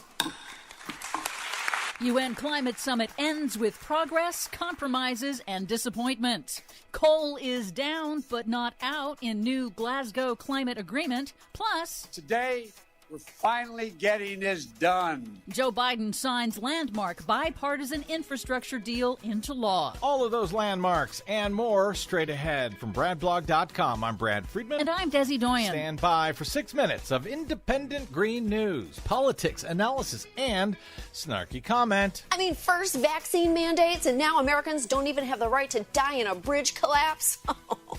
This isn't the country my grandfather died for in a bridge collapse. This is your Green News Report. Okay, Desi Doyen, it took an extra day or so and a lot of stress and tension and battles and last-minute changes, but they got it done at COP26. Yes, they did. Exhausted negotiators from nearly 200 nations struck a deal in overtime on Saturday to work together to stave off the worst effects of climate change for current and future generations, despite last-minute attempts to water down the agreement. The Glasgow Climate Agreement clarifies key issues in the 2015 Paris Climate Agreement. There was major progress on a number of key issues, but nations did not agree on language that would push the kind of transformative action that scientists say is required to keep global warming to just 1.5 degrees Celsius above pre-industrial levels. They finalized technical language on the most contentious parts of the rule book for implementing the 2015 Paris Climate Agreement on monitoring, reporting, verification, and a global carbon emissions trading market. But gaps remain on emissions, finance, and fossil fuel production. Nations agreed to accelerate the deadline for ratcheting up their near-term climate targets to next year rather than 2025 in order to close the emissions gap between where we are and where we need to be. So they're all going to come back and do it again a year from now? We're going to have to go through all of this all over again? Yes, and that is a good thing. New analyses show that achieving countries' short-term targets for this decade will still warm the planet a catastrophic 2.4 degrees Celsius, far above the 1.5 degree target. Here's UN Climate Chief Patricia Espinosa. This is a question of the long-term survival of humanity on this planet. It's imperative we see more climate action this decade to achieve it. Saving humanity is exhausting. Some key takeaways. The agreement explicitly used the words fossil fuels for the very first time ever. What? Coal was literally down, but not out, after China and India, in a last-minute maneuver, successfully watered down language establishing a global phase out of coal. They changed it to a phase down. 26 years of climate conferences, and it's the first time one of their agreements includes the word coal or fossil fuels. I know, right? Similarly weakened wording called for phasing out billions in annual government subsidies to the fossil fuel industry. On Monday, China defended its maneuvers, saying wealthy countries should stop using coal first and provide financial aid to developing countries to adopt clean technologies. Isn't China a wealthy country? They don't think of themselves that way. I see. Wealthy countries, which have historically added the most greenhouse gases to the atmosphere, agreed to double their contributions to a climate adaptation and finance fund to assist developing countries that are hit hardest by climate impacts. However, the U.S. and the EU blocked a proposal to pay developing nations for loss and damage. Why? What are they waiting for? They're afraid of being held liable for that loss and damage of the past several decades. Oh, because we are liable for all the loss and damage of the past several decades. Now, to be clear, the Glasgow Climate Agreement will not, and never was intended to, on its own, solve the climate crisis. And it is not enough to head off catastrophic warming. But major announcements at the summit, like global agreements to reduce methane and deforestation, a deal between the U.S. and China to work together to slow climate change this decade, and, of course, the writing now on the wall for the end of fossil fuels, moved many prominent scientists to offer cautious optimism that the world still has a chance. Finally, some good news for the U.S. Today, we're finally getting this done. So my message to the American people is this: America's moving again. and your life is going to change for the better. If America's moving again, don't ask me to come over and help pack. President Joe Biden signed into law the bipartisan infrastructure deal on Monday, a $1.2 trillion package that includes $550 billion in new spending to repair the nation's roads, bridges, rail, transit, ports, and water systems, and increase clean energy, electric buses, start an EV charging network, and harden the nation's electric grid while all boosting climate resilience. It's the largest investment in infrastructure in decades, and the administration projects it will create millions of jobs over the next 5 years. I'll take it. For much more on all of these stories and the ones we couldn't get to today, check out our website at greennews.bradblog.com. I'm Brad Friedman. And I'm Desi Doyen. And this has been your Green News Report.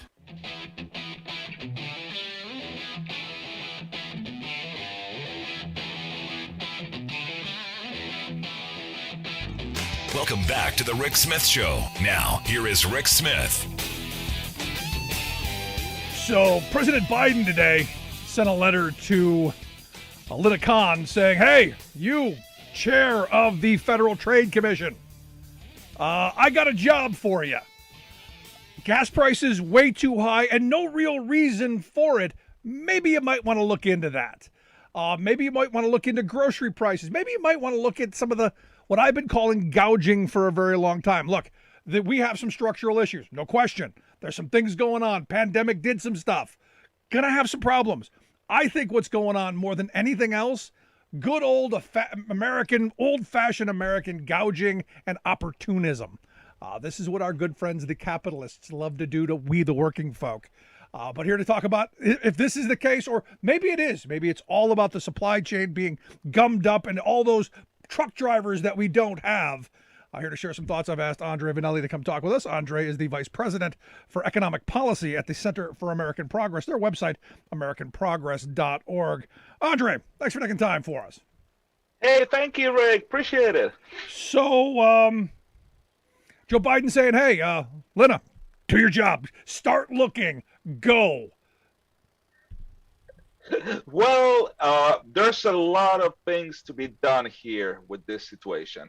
Of course, there's the supply chain and the trucks and the containers and all of that. But it's also true that we have been used to basically the companies using every moment they can to their advantage. You know, we have seen in the last 4 decades each gain in productivity that we have in companies, most of that money goes to the pockets of capital and very little goes to the pocket of labor. And when we see what's been going on these days, you see a little bit of that too going on, be it the price of gas, given the price of some basic staples that we need to buy. So there's a lot going on there in terms of antitrust. The antitrust people that look out for competition, good old-fashioned competition, is not really there anymore the way they used to be. Now there's a lot of corporate concentration, and that has been reflected on people not being able to bargain for wages, but also for consumers to getting the short end of the stick. And it shows these days, right? Because pockets are being pinched. It's a little bit harder for folks. The good news is that revenues in terms of income, in terms of wages, have also been going up. So it's a situation where both incomes and some prices are up at the same time. You said a little consolidation going on there. You mean monopoly, right? I mean, at the end of the day, we've seen way too much consolidation, especially in healthcare, especially in consumer goods. I mean, I think we're heading in a lot of all the wrong directions without anybody really holding these companies accountable. Absolutely. And healthcare and pharmaceuticals are a poster child for that situation. We pay basically the highest cost in the world, and we're not even in the top 20 in terms of health outcomes. That's because we're Americans, damn it. We like to pay full price. Well, I sure don't, and I think that the audience doesn't too. So there's a lot to be done on pharma, a lot to be done on health, distribution. I think that basically we have allowed ourselves to be more and more into these monopolies or oligopolies or situations where there, many towns are company towns. The company towns are back in many places in America, and that's something that is just not very healthy. We had an opportunity to be tougher on that, and I think that the president is going to try and do that. Yeah. Sadly, I think the company town thing, it's just not a company town anymore. We're almost talking about a company country. You look at how big Amazon's gotten, how big Google's gotten, Facebook, these behemoths, that's almost like we can't rein them in at this point. Yeah, it's a tough situation, but the thing is the economy is also changing, right? We need to change to a greener, more ecological future. And I think there's a lot of potential also for cost savings, right? Someone made the calculation that if we enact all the things that the president's program has there, we would have $500 savings per family for the median family out there. $500 a year of energy savings. Isn't that great? I mean, because basically if we're worried about making ends meet, we'll have to look at the big ticket items. Things like college education, like health, like taking care of kids, or the energy situation. $500, it really adds up. So we have to go deep and look at the things that are really that matter in our pocketbooks. And those are the big ticket items, not the price of milk. Milk is important, but there are things that are a lot more expensive than milk. No, you're absolutely right. And, I was just having a conversation with a friend here who was saying, my grandfather back in the 1960s was making like $6,000 a year. And if you go and you do the BLS calculator, the Bureau of Labor Statistics inflation calculator, it's like $60,000 a year he was making. But, the kids didn't get saddled with a lifetime of student loan debt. Their health care was much cheaper. You just rattle off all of these things that we're paying way, way too much for because we've privatized it. We've handed it over to corporate interests, healthcare being one of those big things. And this is what we get.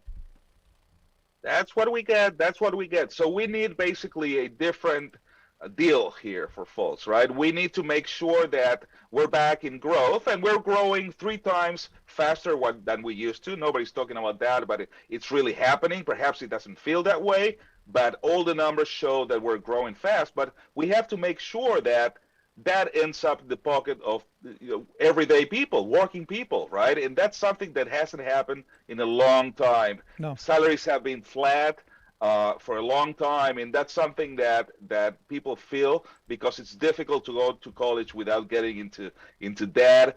Everyone fears, showing up in the hospital because God knows what you're going to be charged, whether you will go bankrupt on that. Those are situations that need to change. They seem like natural, but they're deeply flawed. We have to change the healthcare system to get better for us, the educational system to make it more affordable. We need to be able to have kids that are not in poverty and they can go to school, and it's something that is reasonable in terms of pricing. There's a lot to be done here, Rick. Yeah. And a big part of this is, of this Build Back Better plan, which is why I think this is so important, because it seems to me kind of a reset of the last 40 years of neoliberalism and supply-side voodoo Reaganomics, kind of a reset to what my grandparents' generation was able to do for their children, like we talked about, incredibly low college costs, decent health care at extremely low costs, the opportunities that just don't seem to be there today. This seems like the kind of investment that we need for the future for my kids and grandkids. Absolutely. For our grandparents, it's all about the cars and the roads.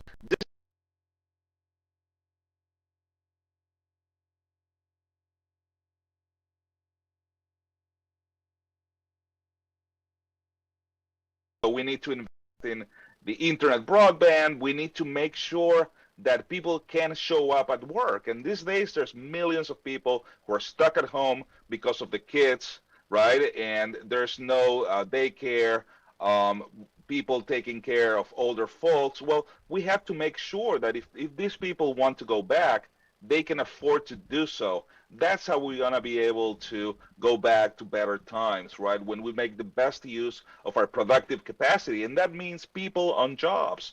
In order for people to be on jobs, we need to invest in them. And I believe that Build Back Better, it's a package that basically gets you there. It invests in people, and people today are the infrastructure of the 21st century. Yeah, you're listening to the Rick Smith Show here with Andre Vinelli. He's the Vice President for Economic Policy at the Center for American Progress.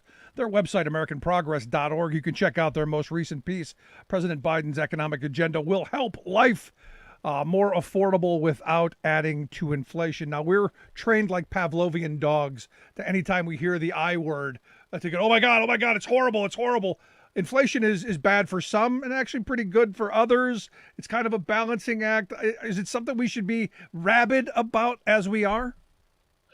Look, a few months ago, for decades, we were worried about the opposite, deflation, which is an actual problem. Now, because of COVID and these other situations that we talked about, it has ticked up.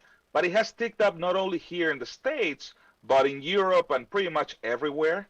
Right? So people who are freaking out saying, look, it's what we did because of COVID here in the U.S. that inflation is going up.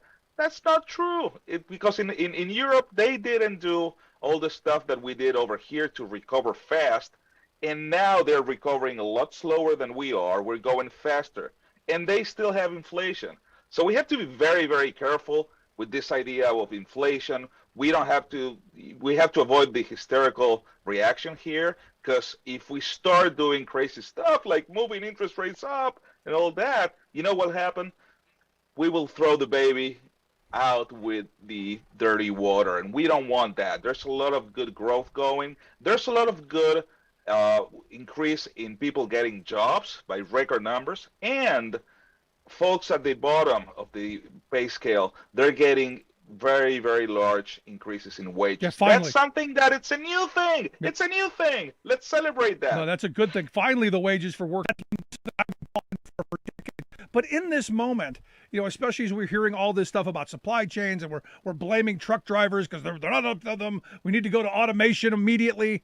As we're hearing all these calls, what I'm not hearing enough of is maybe instead of having everything shipped into the U.S. so it can be bottlenecked at the ports, how about we start making things here again? How about we reshore some of our manufacturing, create some jobs, you know, getting the stuff that we need. Look, if you want more widgets and whatnots, how about you start making them here so we can ramp up production when the demand is there? How about that? Absolutely. We have a tax system that actually favors people who create employment overseas, that ship factories overseas. Now, the president has achieved something very, very important very recently, which is an international treaty where most of the biggest countries in the world agree to have minimum taxes for corporations. And I know this is fairly technical, but what it means is that corporations will have much lower incentives to actually do that kind of stuff, send the jobs overseas. So we think that this reform that the president has secured overseas will allow companies to create more jobs here, which is part of the real solution here, right? Yep. We need to have the stuff that we need closer to us, preferably inland here. So that's something that they're working on, and it's an important solution for the longer term problem, because you never know, maybe we get some other terrible, you know, God forbid, you know, another COVID situation or something like that. We want to be prepared, right? We want to prepare like that, right? And the idea is that we need a lot of that economic activity here and the good jobs here in the U.S. rather than overseas. Yeah. I want to go back to something you said a second ago on energy costs. The average family, if we do the things that Biden wants to do in this Build Back Better plan, you know, this socialist plan, all this commie stuff that they want to do, like, you know, like healthcare and you know, like you know, education for kids, you know, that commie stuff. That everyone hates except all of my liberal friends and most of my conservative friends, because they see how it's going to make their lives better. But you said $500 on energy costs, and that doesn't sound like a lot of money until you start going, well, we start doing something on healthcare, that could be another 500, 1,000. We start doing something on childcare, that could be another. And before you know it, you're really talking real money. Absolutely. I mean, that was just energy. Childcare is notable, and the child credit basically is getting a lot of tax breaks for people, right? That adds up pretty quickly for you know, say for a family, typical family making about $70K a year. Basically, you have $300 per kid under 6-year-olds and 250 under 18. If you have a couple of kids, that's real money. It adds up, right?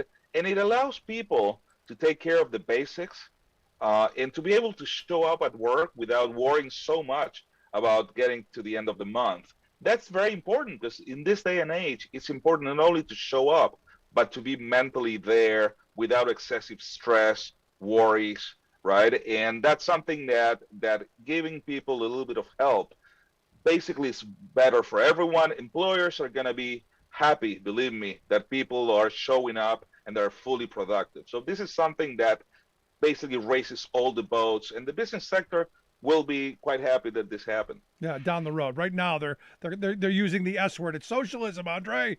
I have all of my conservative friends. They're losing their minds. Hair is on fire that this is creeping socialism, and before you know it, we're going to be with Chairman Mao and the rest of them. This is what a part of this country has been sold. If we give granny some chompers, if we help people with their kids, somehow that's creeping socialism.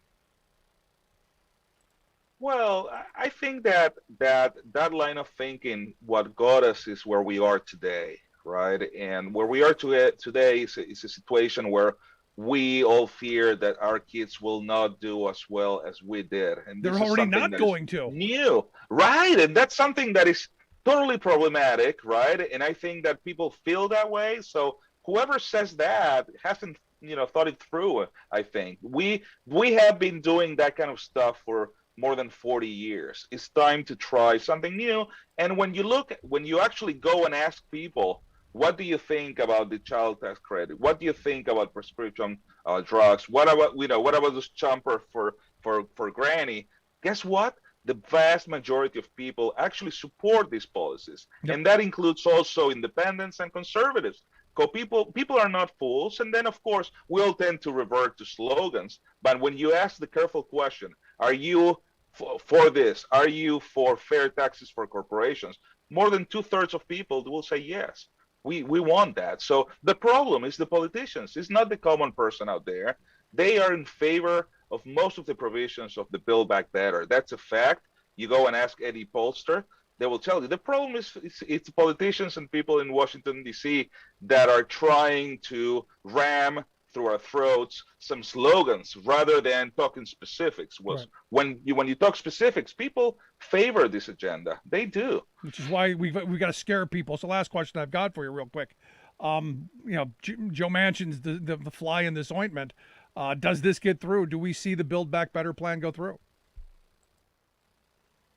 What's that, sorry? Do we see the Build Back Better plan go through? Do we see this pass into law?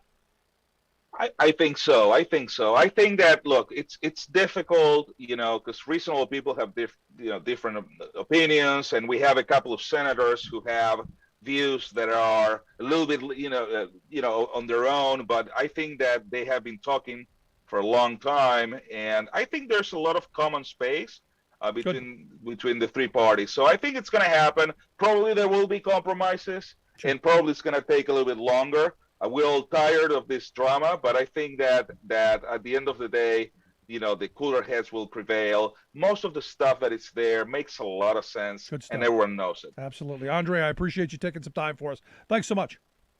It's a pleasure. Thank you. Good stuff. Andre Vinelli. He is the Vice President of Economic Policy at the Center for American Progress. Check out their website, americanprogress.org. Quick break. Right back. Stick around. You're listening to The Rick Smith Show.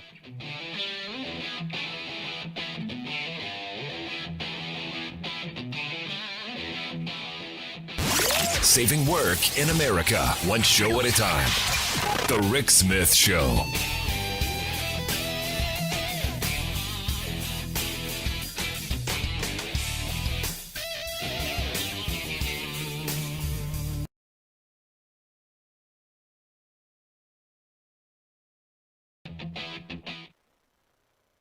Is labor history in two.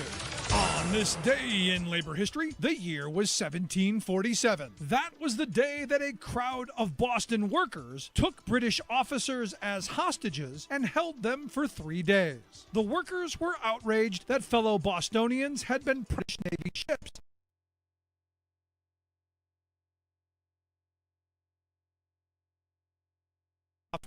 crew members. The seaport at Boston had become so notorious for this kind of worker kidnapping that other merchant vessels had begun to avoid the area for fear that their crews might be taken by the British Navy. Bostonians became increasingly vocal against the practice and worried about its impact on the local economy. In 1745, the local selectmen petitioned for, quote, immediate relief from impressment. They wrote that it was a matter that, quote, nearly affects the liberties of the people and is a great insult upon this government. 2 years later, Commodore Charles Knowles sailed into Boston on his way to the West Indies. While he resupplied and refit his ships, some of his crew members escaped from service. To make up his diminished crew, on November 16th, Knowles ordered local workers to be rounded up as replacements. Fed up, Bostonians detained members of the British fleet, including one of Knowles' lieutenants. The Massachusetts governor, William Shirley, was able to persuade Knowles not to retaliate. He helped to facilitate an exchange, the impressed Bostonians for the British hostages. That January, a young Samuel Adams founded the newspaper The Independent Advertiser, published to defend the rights and liberties of mankind. The paper commended the mob for standing up to impressment. Samuel Adams would go on to become a leader in the American Revolution. Like what you hear? Check out more at laborhistoryin2.com.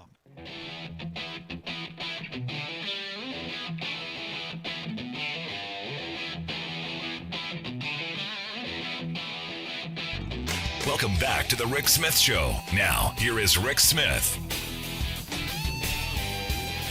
So as Andre was talking about, you look at the reality of the three plans that Biden had put forth. The American Rescue Plan, right when he took office to help get through the pandemic, that was the emergency. We got to get some money into people's pockets, got to help them keep the lights on, got to help them stay in their homes, got to help put food on the table, all that stuff. Then the jobs part, get people back to work, invest in infrastructure, seemed like a no-brainer back in February when we were talking about this. Seemed like something that could have and should have gone through rather rapidly. Sadly, this has taken much longer than it should have. This should have passed over the summer. We should be into getting people into these jobs and doing all this stuff already. And then the third component of it, again, the idea of a three-legged stool, is the Build Back Better Act, which, some were saying we should call it the New Deal or call it whatever you want. It's a reset to, and I've been saying this for the longest time, this is a reset of all of the bad policies of the last 40 years. Kind of like one of those undo buttons. Because we've tried the way conservatives have wanted us to go, the corporatists more than anything. And sometimes when you think about it, the sad reality is the conservative movement has been co-opted by, the religious zealots and the corporatists. So I don't know that there are any real true conservatives left. It's almost turned into kind of a false title. Because the conservatives that I remember, the true conservatives, were about maintaining institution, were about maintaining certain ways of life. It was about smaller government, but yet in practice, oh no, they're nothing. They're in nowhere even in the same arena. So I don't know. I got to stop calling people conservatives. They're corporatists. And that's what's happened as we've handed all of our policy making over to the corporate lobbyists. This is what we get. And this is the weird part in all this for me because, look, we could be doing so much better. And at the end of the day, why I am a union guy, and I say this as well, is because that's the only balance to corporate power that's out there.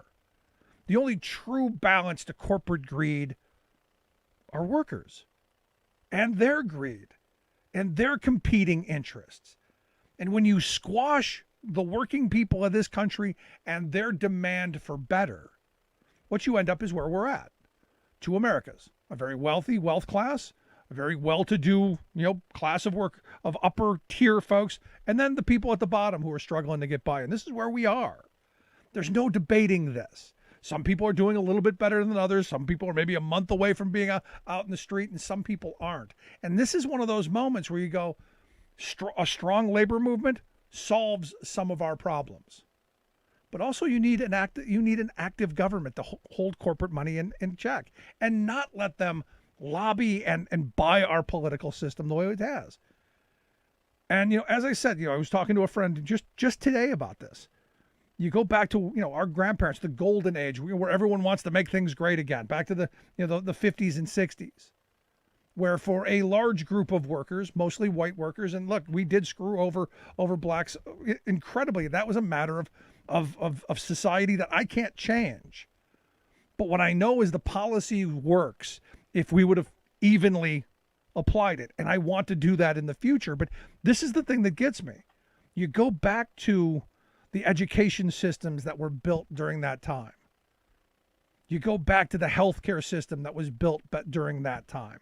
You go back to the energy system, all heavily subsidized by taxpayer money. You know why? Because we taxed rich people at a really high rate. In fact, the top rate being 92%. You go, well, that's incredible. Nobody paid 92%, but they paid 70. They paid 65. You know what they didn't pay? They didn't pay zero.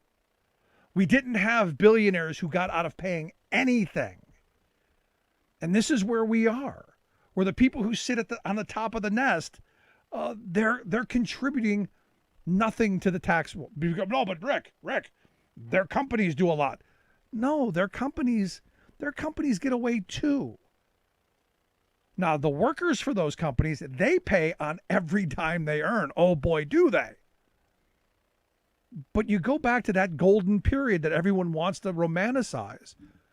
The corporate tax rate was 35% and people paid it. The top marginal tax rate for the wealthy was 92%. Nobody got away with paying nothing. That's how we had the money to invest in education. That's how we had the money to invest in healthcare. That's how we had the money to invest in reasonable housing. But we don't do that anymore. It's now the free market, the invisible hand. And the standard of living for the average working person in this country is diminished. It's not where it should be.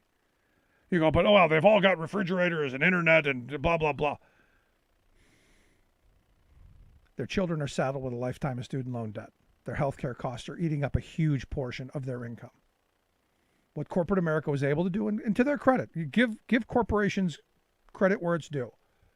They convinced average everyday working people like you and me, they convinced us that we don't need those stinking unions. We don't need that to help us. We don't need it. Don't need no stinking union. We're Americans. We pay full price for prescription drugs. Whereas in the past, we subsidized the drugs. We got them cheap. We're still subsidizing them. We're just not getting them cheap anymore. Why? Corporate profits. Got to feed the shareholders. Got to feed the beast. And we've been told, don't need those stinking unions, and we've bought it. And year after year, they've done a masterful job of shifting the responsibility and then the costs of healthcare onto the workforce. To now, when I started working over 35 years ago, it was unheard of that you paid for your healthcare. Unheard of. I worked as a security guard for a little while. And I got healthcare through them. It was crappy healthcare, but it was free. Because it was part of the employment package. Those days are gone because they've trained us. They have trained us to think that, yes, we have to do this. Yes, we have to pick up the bill. It's crazy. Just absolutely crazy. And yet we're not angry about it. There's that Rand Corporation study that came out a couple of years ago that said over the last 45 years, in excess of $2 trillion in wealth has been extracted from the working class of this country. $2 trillion. That's money that should have gone into workers' pockets that didn't. That's wealth that went upward instead of being dispersed. You remember the trickle down they talked about? Remember the rivers of gold and honey and the shower that was going to come and take care of us all? Didn't happen. Because we found out what we all already knew, what my grandparents' generation instinctively knew. The wealth class's pockets never get full. They never spill over. And if they did, there's something there to catch it because it never trickles down to us. This is why sound policy, this is why smart investment, this is why a government doing the things that Joe Biden is doing is where we need to go. And this is why the right's losing their mind, because they know if Biden gets what he wants, if Biden's able to do the things that he wants to do to get things done, will their voters be happy to vote for Biden or a Democrat? And that's what this is really about. This is about their party ideology. This is about them going, well, we can't give Joe Biden a win. Screw the country. Don't care about investing in the country. We just can't give them a win. It's insane. And I hope come election time next year, folks wake up to the reality that it's all it is. It's about them not wanting to give him a win. They don't care about you. They don't care about your kids. They don't care about your health care. They don't care about affordable housing. They don't care about any of that stuff. It's pure politics. It's pure my team wins, your team loses. And yet when they're in power, they do nothing to help. Sad stuff. Anyway, if you missed any of today's program, thericksmithshow.com. That's where you go to get the podcast. The Rick Smith Show app on the smartphone. Take the program on the go wherever you go. And as always, you can email me, rick@thericksmithshow.com. Thanks so much for tuning in. We'll see you back here next time.